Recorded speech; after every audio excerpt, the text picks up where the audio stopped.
The Justice Department's internal watchdog set to release a long-awaited report examining the FBI's conduct in the Russia investigation next month. But Democrats want to know why the DOJ Watchdog isn't looking into the man overseeing it all, the president's Attorney General William Barr.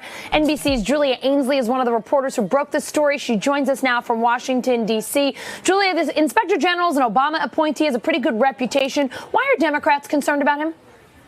Yeah, Allison, on the face, and from people who we've talked to who have worked under Democratic and Republican administrations of the Justice Department, they say, by and large, Michael Horowitz is respected. He's a straight shooter. He doesn't appear to have a bias. But when you do an analysis, as we have, and so have Democrats in Congress, it looks like the number of investigations that he has taken on that favor Republican points rather than Democratic points is a bit unbalanced. For example, he is, as you mentioned, looking into the origins of the Mueller investigation, very high profile.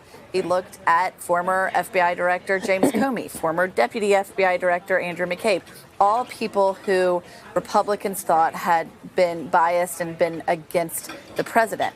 Things he has not looked at: the decision by Jeff Sessions to recuse himself in the Mueller investigation, whether or not the current Attorney General William Barr was pushed to open up a criminal investigation into the origins of the Russia probe, and the appointment of Matt Whitaker, if you can remember back when he was taken and made acting Attorney General without its Senate confirmation, without coming through the normal ranking process you normally would. That isn't something that the Inspector General took on. Now, in their defense, because we did go to the Inspector General's office and have a lengthy discussion with them, they said that a lot of these things are outside of their purview. One, they think that Robert Mueller, it was his job to look into why Jeff Sessions recused himself. Okay. And that it is difficult for them under their current jurisdiction to look into professional misconduct by an attorney at the Justice Department, which is something I think a lot of people don't know, that they are limited in their abilities. But really, when you look at this on its face, and especially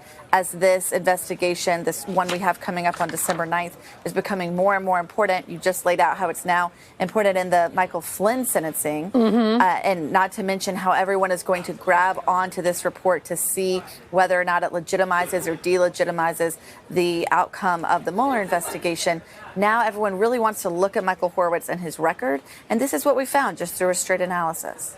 Julia, for a lot of our viewers, all of these different reports, these investigations can be a little bit confusing. That report that is coming out, what should people be looking for here? What might you expect to see in this? Well, we want to look at how what became the Mueller probe, which started as the investigation into the 2016 election interference, how that began in the first place.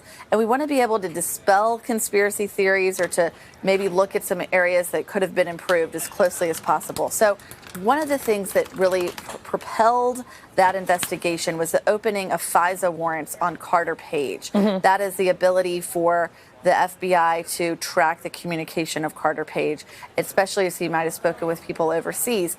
If the Inspector General says that there's any kind of malfeasance around that, that is enough to grab attention. And then it also could be enough that when we finally see something come out of John Durham, who's doing the criminal investigation, that could really implicate some people who would have been at the heart of that. But so far what we're hearing is that it doesn't seem that any of those warrants were manipulated, or that they were done under a biased hand. Of course, there was proof of some bias at the FBI. If you look at those text messages, those infamous text messages from Peter Strzok, that there were some people at the FBI who had a problem with Trump becoming president. But people I've spoken to who were there from the early days say, you know, people are allowed to have their political opinions, but by and large, the men and women at the FBI don't let their political opinions come into their day-to-day work. And then, Julia, of course, you mentioned the Flynn sentencing, as we were talking about earlier. I mean, that's just been delayed and delayed. What we saw him in court the last time about a year or so ago, they're waiting for this report as well. That's right. I mean, it's crazy how much this has been delayed. We expected him to be sentenced and have that be the end of hearing about this Michael Flynn saga, and the judge kept delaying it. Now it seems that both the defense and the prosecution have asked for a delay, and especially in the defense's case, they want to see this Inspector General report. It may be that they think that it will somehow help Michael Flynn's case if they can show anything that delegitimizes the investigation that led to his conviction. That might be able to help him in the eyes of the judge at sentencing. Julia Ainsley, thank you so much for your reporting and for bringing it to us. We appreciate it. Thank you.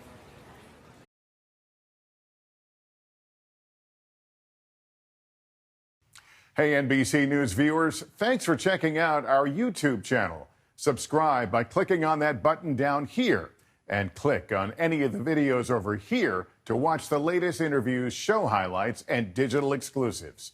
Thanks for watching.